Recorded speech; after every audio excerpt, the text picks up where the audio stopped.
तत्व ज्ञान के अभाव से मानव समाज परमात्मा से दूर होता जा रहा है और विकारों के बहुत निकट पहुंच चुका है। और पूरे मानव समाज में, पूरे विश्व में आग लगी हुई है। केवल माया ही उद्देश्य रह गया है, ना लज्जा रही, ना कोई किसी का जो है आपसी मेल जोल की परवाह रही, बड़े छोटे की कान नहीं रही, क्योंकि हम तत्व ज्ञान से दूर हो गए। भाई बहन का प्यार नहीं, केवल माया ही प्रथम दिखाई देती है। रिश्तेदारी भी स्वार्थ से ही है। तो परमात्मा ये समझाना चाहते हैं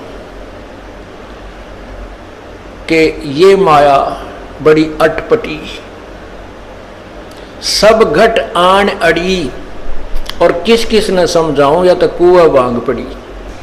अब जैसे किसी ने कुएं के अंदर और 1 क्विंटल भांग घेर दियो, अब उस पानी को जो भी ग्रहण कर रहा है उससे का नशा हो जाता है।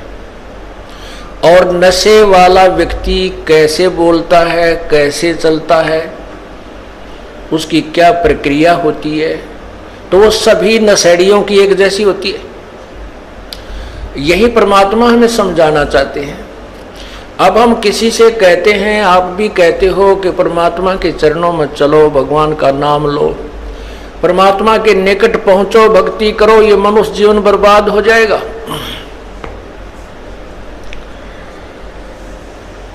तो प्रथम तो इस बात ने कोई सुनकर राजी नहीं। क्या कहते हैं भाई, काम भी तो करना है, सत्संग में जाए तो के पार पड़े है, के पूरा पट्टे है।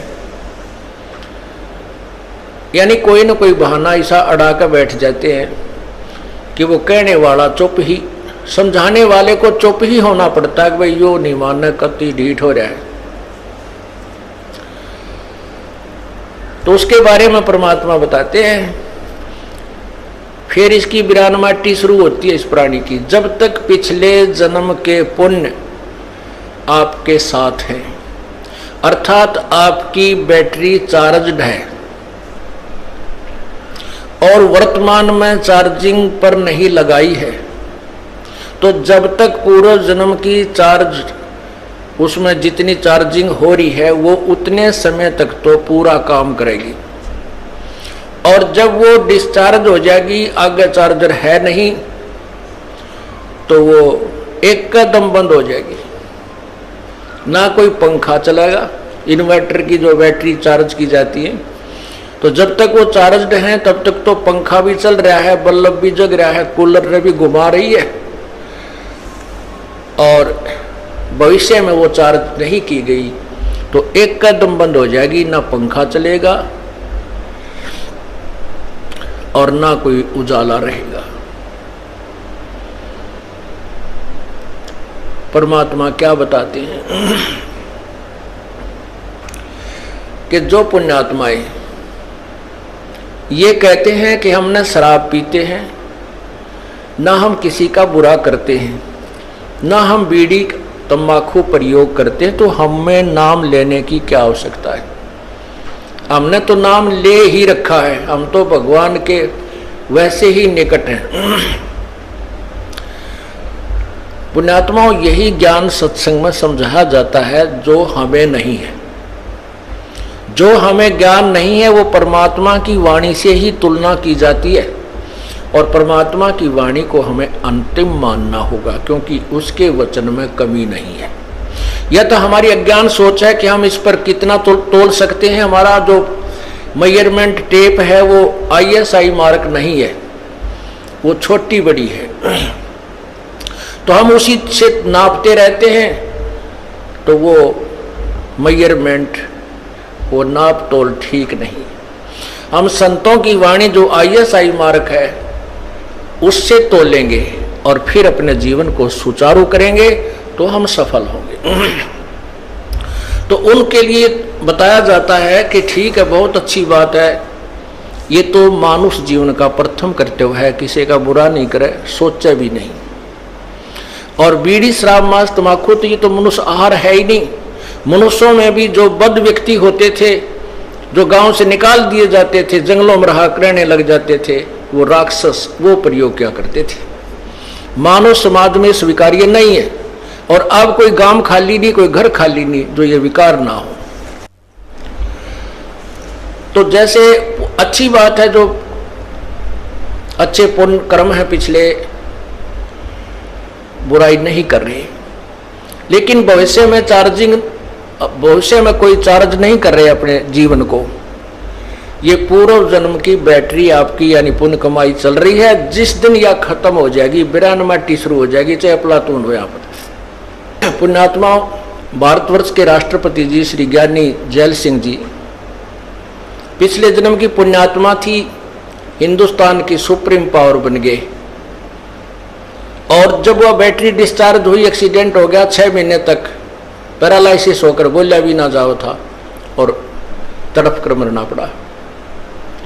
यदि उस पुण्यात्माओं को मार्ग ठीक मिल जाता, अच्छी बात है, भगवान ने पिछले जन्म के कुछ संस्कार दिए हैं और जिस कारण से उसको उच्च पोस्ट प्राप्त है, वो पिछले जन्म की कमाई है।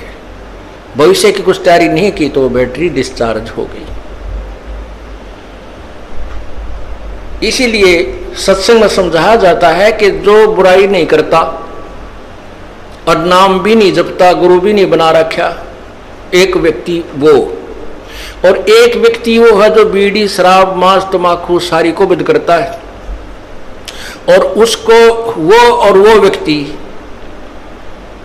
जो कुछ भी बुराई नहीं करता, अपना सीधा जीवन जी रहा, नाम वो भी ना लेता और नाम वो विकारी भी नहीं लेता, दोनों बराबर हैं। दोनों बराबर हैं कैसे हैं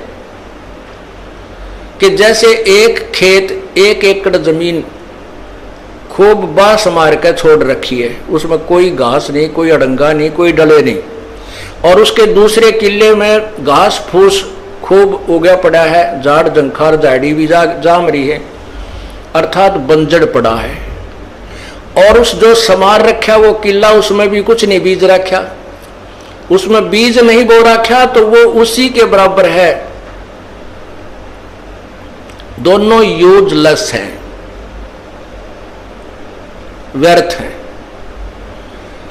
अब किसान जो होता है तो बड़ा परिश्रमी और उसको ज्ञान होता है कि जो ये बंजर जमीन पड़ी है ये भी उपजाऊ हो सकती है, उसका तरीका किसान को होता है।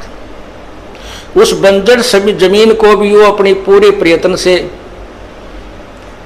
कभी पहले उस घास को काटेगा, झाड़ियों को गंडासियों तक काटेगा, फिर उसको जो है ट्रैक्टर से हल से उसकी गुड़ाई करके समार लेगा। और लाभ दोनों का जब होगा जब दोनों में बीज दिया जाएगा। एक वो पुण्यात्मा जो बुराई नहीं करता, एक वो जिसको हम पापात्मा कहते हैं, बुराई सारी करता है। जब वो सत्संग में आ जाते हैं तो वो संत रूपी जो किसान होता है वो दोनों को ही यूटिलाइज कर लेता है, दोनों को ही प्रयोग करता है, दोनों को सफल कर लेता है। ठीक है, जो पुण्यात्मा बुराई शराब बीड़ी शराब मांस तम्बाकू नहीं प्रयोग करती तो वो तो समरा खेत है, उसमें तो बीज है वहां शेष है। और जो सब बुराइयां करते हैं, डाकैते ही मारते थे, वो भी संतों के सत्संग ने सुनकर उनकी भी वह खेत समर गया और बीज दिया। और बंजड़ जमीन घनी गजब की उग्या करे, बहुत जबरदस्त उपजाऊ होती है। पुराने इतिहास देख लो, जितने भी ज्यादा बद व्यक्ति थे जब उनको सच्चा ज्ञान मिला उन्हें उस साइड में भी इतना डूंडा ठा दिया और आज सुप्रसिद्ध है। तो पुण्यात्माओं, ये तो मानुष जीवन समारे पार पड़ेगी, चाहे इस जन्म में या फिर कभी सूत बैठे कुत्ते गधे सुअर की जूनी भोग कर फिर मनुष्य जन्म में, यो काम तो करें पार पड़ेगी। अब आपको मनुष्य जीवन भी है और सत्संग सुनने को भी मिल रहा है। अब भी आप सफल नहीं होगे तो तुम्हारे जैसे निर्भाग नहीं, और आप जैसे भागवान भी नहीं, क्योंकि आपको परमात्मा ने मनुष्य जीवन दिया और ये तत्व ज्ञान आपके कानों तक पहुंचा दिया और आपकी रुचि बनी। और अब कभी रह गए फिर कितना ठिकाना धरती पर नहीं है आपको। तो परमात्मा क्या बताते हैं, जो सत्संग नहीं सुनते, सत्संग में नहीं आते, उस मानव समाज को केवल वही ज्ञान है जो वो आपस में परस्पर डिस्कस करते रहते हैं। उससे बाहर की कोई बात उनको ध्यान में लाने की चेष्टा करता है तो उनको स्वीकार्य नहीं होती, तुरंत रिजेक्ट कर देते हैं। सत्संग में तो पाखंडी लोग जाते हैं, सत्संग में तो ऐसे व्यक्ति जाते हैं और वो सारी बुराई करें, किसी की बहन बेटी तक तो छोड़ने कोई ना, पड़ोसी का धन लूट ले, वो भी सत्संग में आने वालों को बुरा बताते हैं। ये उनको सत्संग में ना आने के कारण ऐसी धारणा बन जाती है। तो परमात्मा कहते हैं, राम नाम कड़वा लगे, राम नाम कड़वा लगे, ये मीठे लगे दाम, दुविधा में दोनों गए, भाई माया मिली न राम। एक समय की बात है, जब हम इस मार्ग पर लगे ही लगे थे और विशेषकर ऐसी घटनाओं को ऊपर विशेष दृष्टि जाती थी, आत्मा में ठेस पहुंचती थी। एक बहुत बड़ा पैसे वाला व्यक्ति था, सुनार का काम किया करता। उसके 2 बच्चे थे, एक लड़का एक लड़की, और 2 वो पति पत्नी। लड़की का ब्याह करना था, लड़की का, और उसके पास इतना पैसा था गिनती नहीं। लड़की का ब्याह करना था, लड़की ये हिसार के आसपास के यहीं का रहने वाला था, और लड़की की शादी राजस्थान में एक अच्छे सेठ यानी बड़े सुनार के, वो भी बड़ा पैसे वाला था, वहां करनी थी। तो लड़की के कपड़े जेवरात और वहां जो दहेज में देने की वस्तु जो देनी थी वो खरीदने के लिए दिल्ली जा रहे थे। और आसी और महम के बीच में एक ट्रक के नीचे एक्सीडेंट हो गया, दोनों आमने सामने टक्कर होगी, चारों के चारों वहीं मर गए।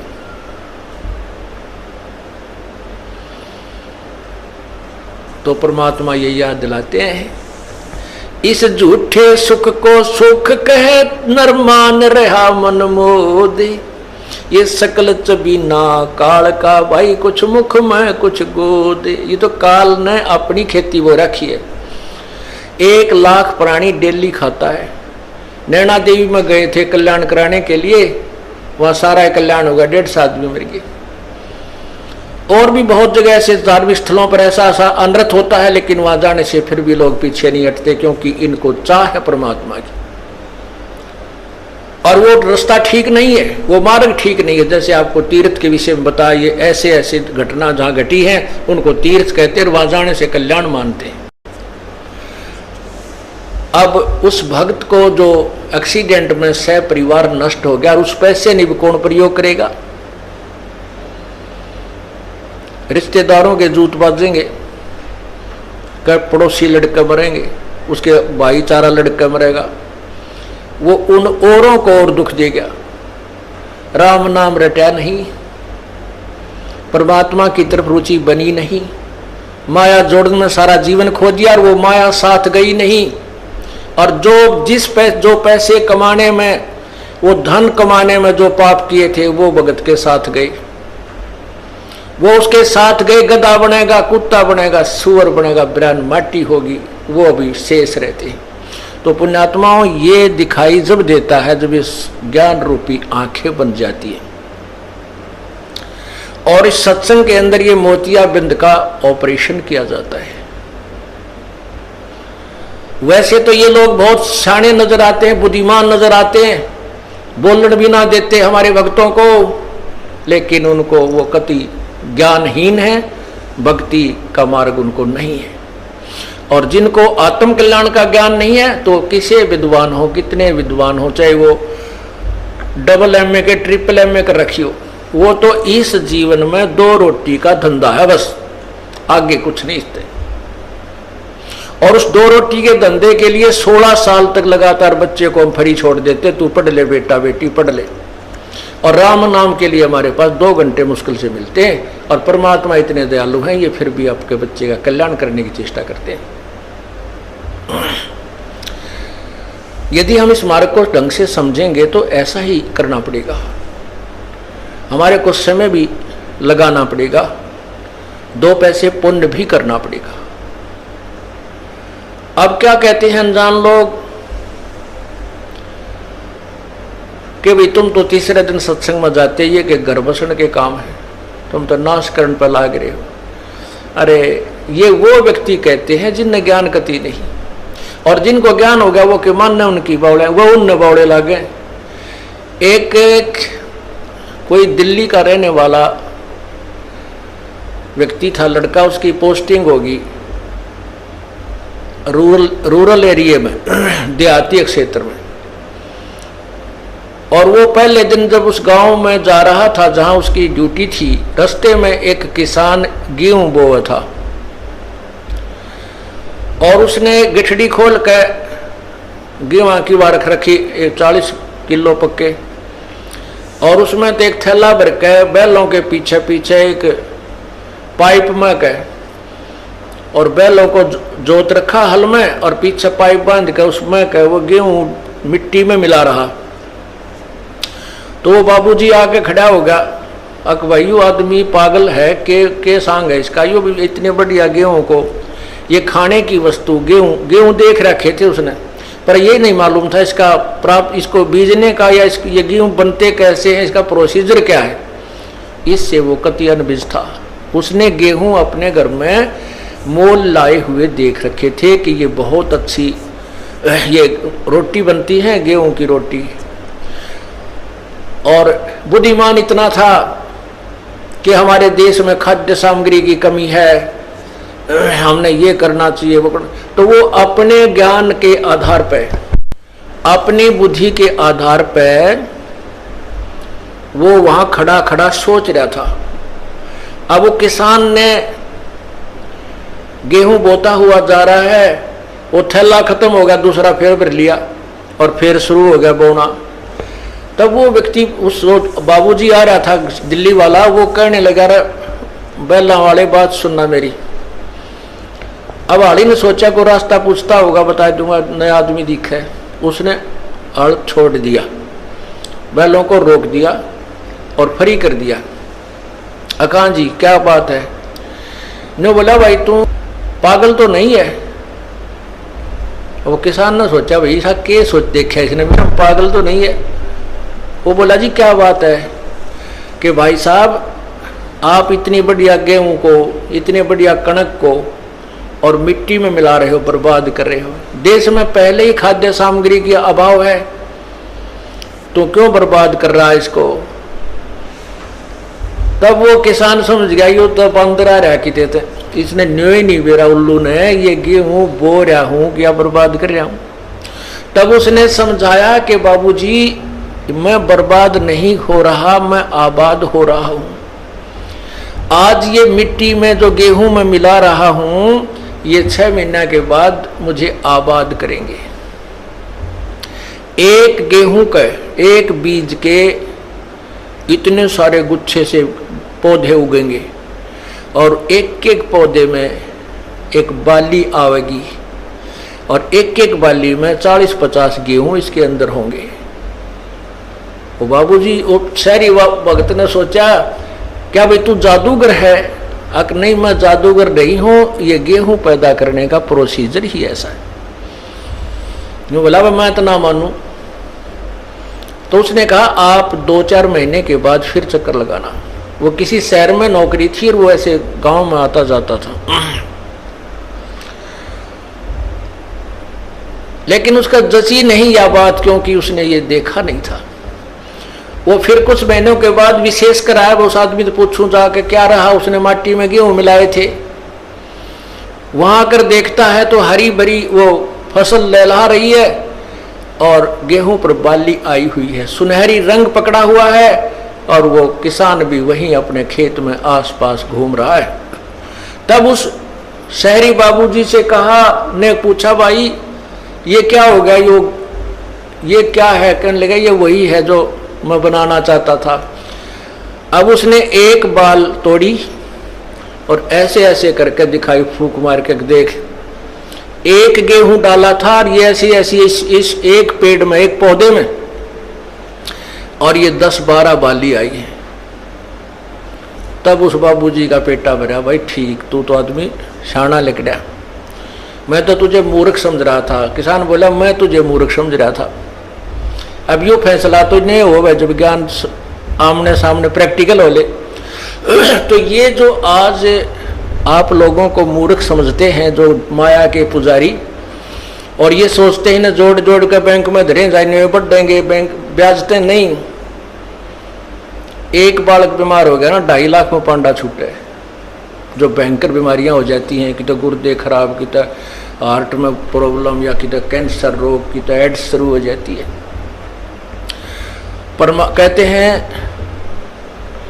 धर्म तो धस के नहीं, ये धस के तीनों लोग, खैरायत में खैर है भाई कीजे आत्म पोख। अब जैसे आज आप उस शहरी व्यक्ति जैसे इस ज्ञान को न जानने वाले व्यक्तियों की बातों को सुनकर जो ये कहते हैं कि तुम क्यों पैसा बर्बाद करते हो, तीसरे दिन सत्संग में बैठे रहते हो, तो अब वर्तमान में तो ये पैसा आपका मिट्टी में मिलता नजर आवे, क्यों कुछ तो किराए वाले ले लें रास्ते में, कोई जीपों वाले, कोई बसों वाले, और फिर यहां दान करते हो खुले आते। अब तो वर्तमान में तो यूं मिट्टी में डाला जा रहा है, और फिर देखना यो खेती, ये जो आपको फल देगा, आपको इतना फल मिल जाएगा कि आप पैया माया धरी नहीं जाएगी कितने ठिकाने से। परमात्मा कहते हैं फिर इस माया को अपनी मत समझना, इसको घनी अच्छी मत समझना, ये तेरे जी का झाड़ बन जाएगी और तुझे मोक्ष मार्ग से रोक लेगी। तो इसलिए परमात्मा कहते हैं साईं इतना दीजिए जिसमें कुटुंब समावे, हम भी भूखे ना रहे अतिथि न भूखो जाए। इतना मांगियो भगवान ते, परमात्मा हाथ भी खुला रहे जा, और घना ना दे दियो कदे मैं इससे मुड़ पड़ जो काड़े कोठी काराम फैक्ट्री में लगा रहा हूं और बिरान माटी हो जाए। तो पुण्यात्माओं, परमात्मा ने उदाहरण दिया अपने आप पर। सारी सृष्टि के संचालक उत्तम पुरुष है तो अन्य परमात्मा इति उदाहरते। ये लोक त्रयम्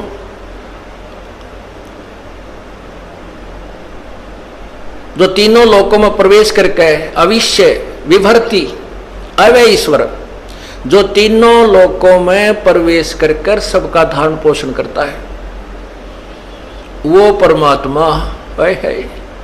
वो जिसका आगे ब्रह्मा विष्णु महेश और निरंजन पर ब्रह्म और धर्मराज जैसे भिखारी हैं, उसके द्वार पर आगे हाथ उसी के आगे याचना करते हैं, और वो परमात्मा आके काशी में एक जुलाहे का रूप धारण करके एक कुटिया में रहा। क्या बताना चाहते थे भाई? टोटे में भक्ति करे सोए सही सपूत, ये मायाधारी मस्करे है न जाने कितने जालिए ऊत। मायाधारी मस्करे कौन थे? ऐसे ऐसे दान किए, ऐसे ऐसी यज्ञ की, और बहुत ज्यादा पूरी पृथ्वी पर भी शासन किया, जिन्होंने भक्ति नहीं की। और भक्ति भी करते हैं, दान करते हैं, ड्रामाबाजी सी करते हैं, कहते हैं इसे मायाधारी मस्करे तकरा कितने जालिए ऊत। ऊत का अर्थ है जैसे रावण के विषय में, रावण को के बारे में क्या बताते हैं कि क्या मांगो कुछ थिर न रहाई, देखत नैन चला जग जाई, 1 लाख पूत 1.25 लाख नाती, उस रावण के दीवान बाती है। रावण जैसे कहते ये ऊत गए, ऊत माने उसका बीज नष्ट हो गया, और माया इतनी थी सोने के मकान बनाकर रहा करता।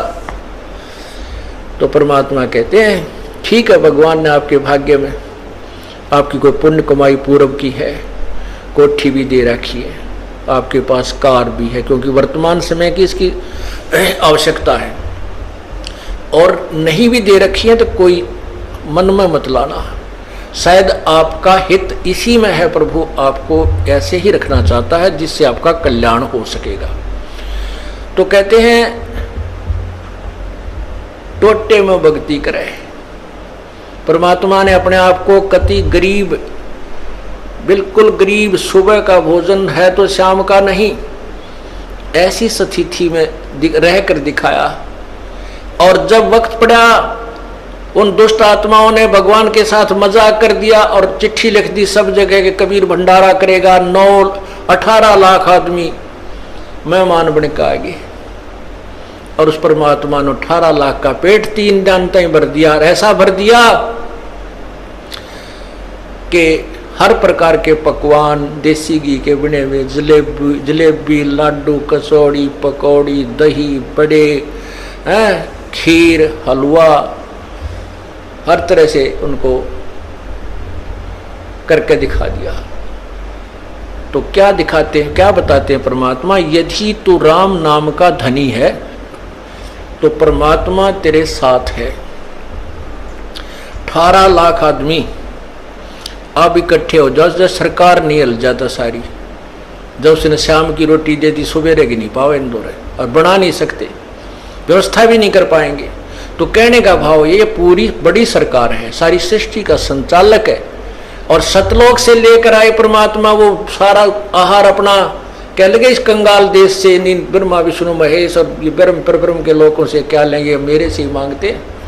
सतलोक से लेकर आए थे, 9 लाख बैलों के ऊपर सामान भर कर दिखाया, लाए और फिर वहां तंबू ला दिए सबका। 3 दिन तक 18 लाख आदमियों के ओए होए बल्ले बल्ले कर दिए परमात्मा ने। कहने का भाव ये है पुण्यात्माओं के टोटे में भक्ति करे, परमात्मा से उल्टा ना हटा, चाहे कितना ही आप सोचते हो कि नुकसान है, पैसा नहीं बन रहा है, आप राम नाम का धन घना जोड़ रहे हो, और राम नाम का धन है तो आपके साथ भगवान है, भगवान है तो फिर आपके पास कमी क्या है? परमात्मा कहते हैं कबीरा सब जग निर्धना, धनवंता ना कोई, धनवंता सो जानियो जिस पे राम नाम धन होवे। अब परमात्मा कहते हैं देते को हर देत है जहां तहां से आन, और ना देता वो मांगते फिरियो, फिर भगवान सुने नहीं कान। आज आप देखते हो एक ही घर में 4 भाई हैं, एक तो IAS ऑफिसर बना हुआ है, एक भाई अध्यापक है, और एक भाई बॉलीवुड कति नोरा है सारा दिन, और एक ही माता पिता के, और एक खेती कर रहा है। एक ही माता पिता से चारों का जन्म है, और एक सी परवरिश माता पिता ने दी, एक जैसे स्कूल में पढ़ाने की चेष्टा की, लेकिन भाग न्यारे न्यारे बटके। वो भाग कब बनाए थे उन्होंने? वो कभी पूर्व जन्म में बनाए थे, पूर्व जन्म में वो भक्ति साधना की हुई उनके साथ आज है, और वही मिलेगा। लेकिन जब पूर्ण परमात्मा की शरण में हम आ जाएंगे तो उनसे अलग भी मिलेगा जो हमें आवश्यक होगा। इतना अधिक नहीं देंगे जिससे आप उस माया का माया डूब कर मर जाओ। इस माया से तो परमात्मा हमें दूर रखना चाहते हैं, और इतना अवश्य देना चाहते हैं, इतना अवश्य देना चाहते हैं कि बच्चे का दिल ना टूट जाए, ये भक्ति करता रहे। तो क्या बताते हैं? देते को हर देत है जहां तहां से आन, और नहीं दिया जिसने वो मांगते फिरियो, फिर परमात्मा सुने नहीं कहा। वो भी व्यक्ति हैं, वो भी मनुष्य हैं जो हाथ फैलाए सारा दिन फिरते हैं, दिए बाबूजी दिए बाबूजी, कागज चुकते हैं, लेकिन वो अगर राम नाम ले लें, भक्ति करें, तो वो साहूकार है भगवान के दरबार के। उनके सामने यहाँ के टाटा बिरला कुछ नहीं है जो राम नाम के धनी है, ये सत्कर मान लेना। लेकिन इस मार्ग का, इस ज्ञान का हमें पता नहीं है। माया हमने चौकस तुरंत दिखाई देती है, उसने कार ले लें, कोठी ले लें, फ्रिज लगा लें, या तो तुरंत लाभ देती है, इसलिए माया को हम ज्यादा महत्व देते हैं। और परमात्मा उन्हीं को दे रहे हैं जिनने पाछदन भक्ति कर रखी है, वो ले भगवान से ही रहे हैं, ये भूल जाते हैं। यदि उन्होंने दान नहीं किया होता तो वो भी कागज चुगते फिरते, कोई फ्रिज नहीं देता, ना वो कार कोठियों में बैठ सकते थे, देते को। लेकिन अब वो नादानी क्या कर रहे हैं, क्योंकि आगे की बैटरी नहीं लगा रहे चार्जिंग पर, वो अपना वो डिस्चार्ज वो खत्म हो जाएंगे, अंत में बर्बाद हो जाएंगी वो बैटरियां, अर्थात वो जीवन नष्ट हो जाएगा। इसलिए परमात्मा बार बार प्रार्थना करते हैं कि संत मिलन को चालियो, दिन में कई कई बारे, आसौज के मेह जो ये गणा करें उपकार। भाई कई बार ना जा सके तो संत दर्श दो बखत कर ले, कह कबीर संत दर्श ते यू काल दगा ना दे। दो बखत भी ना कर सके तो दिन में कर एक बार, कह कबीरता दास का बेड़ा हो जा पार। फिर परमात्मा बताते हैं कि एक बार भी नहीं कर सकता है, दूरी ज्यादा हो जाती है, तो कहते हैं सप्ताह में एक बार अवश्य कोशिश कराने की। सप्ताह में भी नहीं बात बनती है, ज्यादा दूरी है, तो पक्ष यानी 15वें दिन पक्ष अवश्य। उससे भी दूरी है तो फिर एक महीने में अवश्य दर्शन करने की चेष्टा कर, अवश्य पहुंच। और फिर भी कुछ ज्यादा ही विदेश दूर चला गया है तो 6 महीने तक चूकिए मत। और भी ज्यादा कोई मजबूरी या दूर चला गया है तो 1 वर्ष में संत के दर्शन के लिए अवश्य आइए। और दूर रहते हुए फिर कैसी भावना रखे, लाख कोस जो गुरु बसे और शेष समुद्रा तीर, एक पलक भूले नहीं जो गुण हो शरीर। कहते हैं गुरु जी चाहे लाख कोस की दूरी पर बैठे हैं लेकिन दिल से दूर नहीं होने चाहिए। तो 1 साल में कोस अवश्य पहुंचना चाहिए। अब यहां भक्तों के शंका आती है कि गुरुजी अब 1.25 वर्ष तक अज्ञात रहे, दर्शन नहीं हो सके, तो क्या हमारे ऊपर, क्या हमारा जो नाम तो फिर खंड नहीं हो गया है? ऐसा कुछ नहीं है, ये लीला परमात्मा की है। जैसे कोई एक्सीडेंट हो जाता है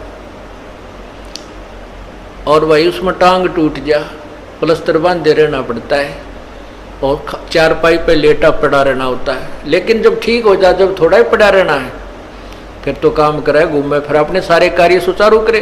तो ये कोई लीला है परमात्मा की, इनमें ऐसा कोई दोष नहीं आता। क्योंकि आप तो रो रहे थे, आप गुरु जी से दूर नहीं थे, आपकी आत्मा तड़फ रही थी और उन नादान लोगों ने स्वयं भी पाप कमा लिया जिन्हें हमारा विरोध करके ये ऐसा झूठा केस बनाकर परमात्मा के कुत्तों को सजा, उन्होंने हमारे को प्रताड़नाएं दी है, जेल में डाला। अब मुझे इस बात का डर है कि उन गेला के बनेगी। इतनी आत्मा रुआ रखी है उन्होंने, उनकी हाय पाड़ कर दर देगी, उनके मनमाने कई पीढ़ियों तक का नाश कर देगी। हम किसी को दुर्शीष नहीं दे रहे, लेकिन उनके किए हुए कर्मों का प्रतिफल बता रहे हैं। ऐसी ब्रान माटी होंगी उन लोगों की, कुत्ते बनेंगे, कीड़े पड़ेंगे, खाज लगा करेगी, टांग टूटेंगे। ये मुख्य दोषी वो लोग हैं जो स्वार्थवश जनता को गुमराह करके और संतों का विरोध कराते हैं। लेकिन दोष उनको भी लगेगा जिन्होंने पाखंडियों की बात बिना देखे सुने मान ली।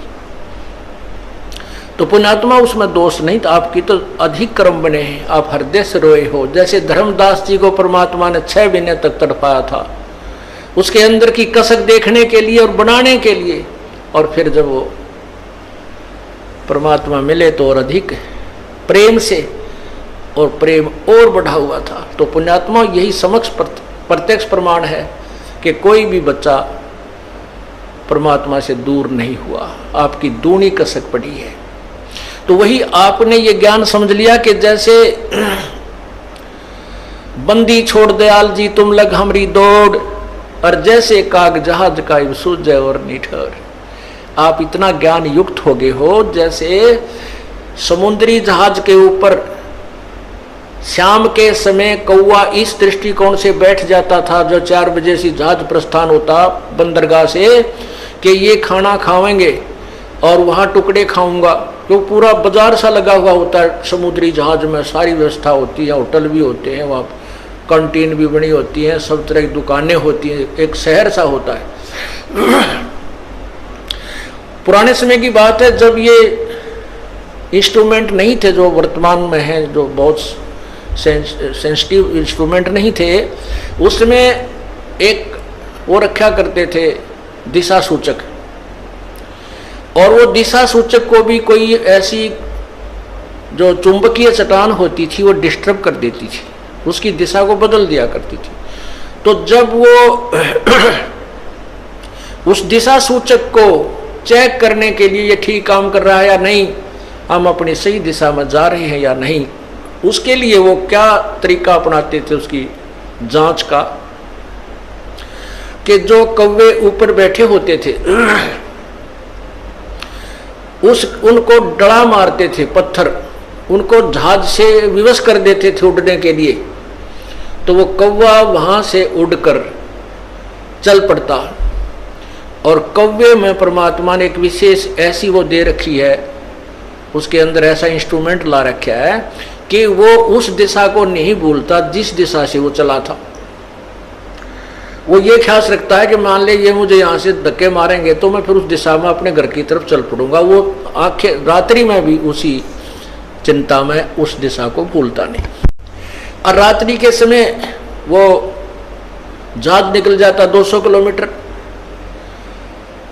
और वहां जब वो 200 किलोमीटर जहाज चला जाता तो वहां जल ही जल नजर आता था, कोई आसपास कोई शहर या किनारा दिखाई नहीं देता।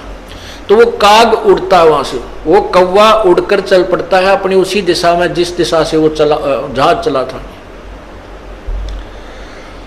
अब कौवा तो उड़ता रहा, उड़ रहा है, तो वो जहाज वाले अपने दिशा सूचक को चेक कर लेते थे, ये सही है, हम सही दिशा में चल रहे या नहीं।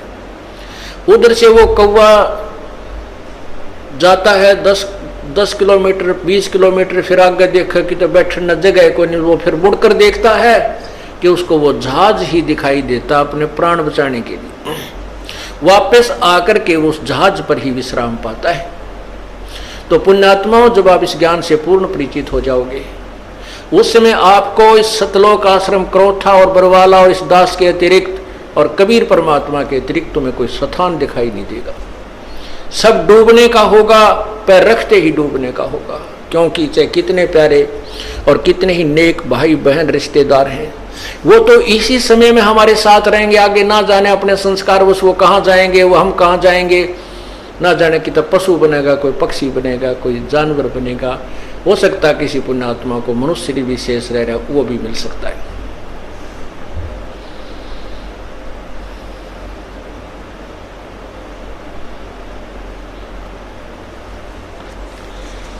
इसलिए हमने परमात्मा की भक्ति करनी चाहिए। और ऐसे आपके अंदर जो तरफ बनी है, अब आपको वो वही कौवे वाला ज्ञान हो गया। आपको परमात्मा कबीर जी के अतिरिक्त इस संसार में, ब्रह्मांड में आपको भगवान दिखाई नहीं देगा, जो हमें सुख दे सके, जो हमें आश्रय दे सके। और जब ये ज्ञान हो जाएगा तभी हम डूबने तो बचेंगे। ना तो काग को ज्ञान नहीं होता, करा कि तो बैठ जाता समुद्र पर डूब जाता।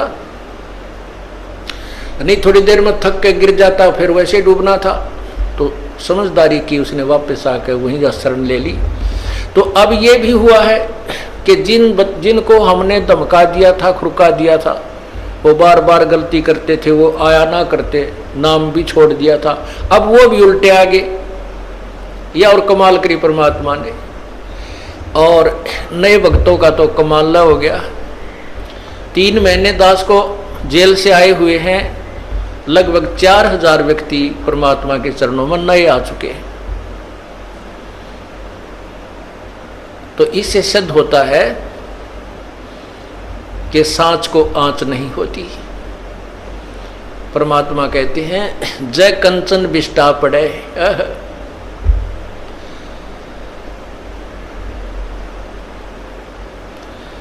तो घटे नता का मोल। समझदार व्यक्ति तो जैसे सोना है, और सोना टट्टी में भी पड़ा ना, कितना टट्टी में राछी डड़ी हो इतनी सारी, चाहे इतना पड़ा हो, कोई ना छोड़े, जब बैठा कर धो कर मांझ कर गोज मगाल कर और दौड़ लेगा कि देखो देखना ले। तो ऐसे ही जब हमें परख हो जाएगी, लोगों ने अब इस दास के ऊपर सोने के ऊपर टट्टी डाल दी, और हमारे बच्चों ने वो टट्टी ना दिखी, सोना दिखा। तो पुण्यात्माओं, उनके द्वारा डाली हुई वो टट्टी, यानी उनके द्वारा गंध फैलाया हुआ भी साफ कर रहे हैं, लोगों को समझा रहे हैं, ये झूठ बोलते हैं, ऐसा कुछ नहीं उस आश्रम के अंदर, और सोना भी ले रहे हैं। तो इस प्रकार परमात्मा जिसके साथ है उसका कोई कुछ नहीं बिगाड़ सकता। नहीं तो फिर भगवान का नाम में मिट जाएगा इस पृथ्वी पर से, राम नाम की कोई चीज नहीं रहेगी। आजकल वैसे लोग नास्तिक हो गए, 4 छोटे मोटे जहाज बनाकर आकाश मोड़ के बिरानी के मान बैठे अपने आप को। अगर 2-4 वर्ष परमात्मा बूंद ना गिरे, वर्षा ना करे, अकाल पड़ जाए, ये जहाज और इंस्ट्रूमेंट ये सकाइल है बुड़क पड़े पड़े जरा इनके, इनमें कोई बैठनिया नहीं पाओ, इन्हें देखनिया नहीं पाओ, और भगवान को भूल गए। यही कारण है कि हम भगवान की महिमा से अपरिचित हो गए।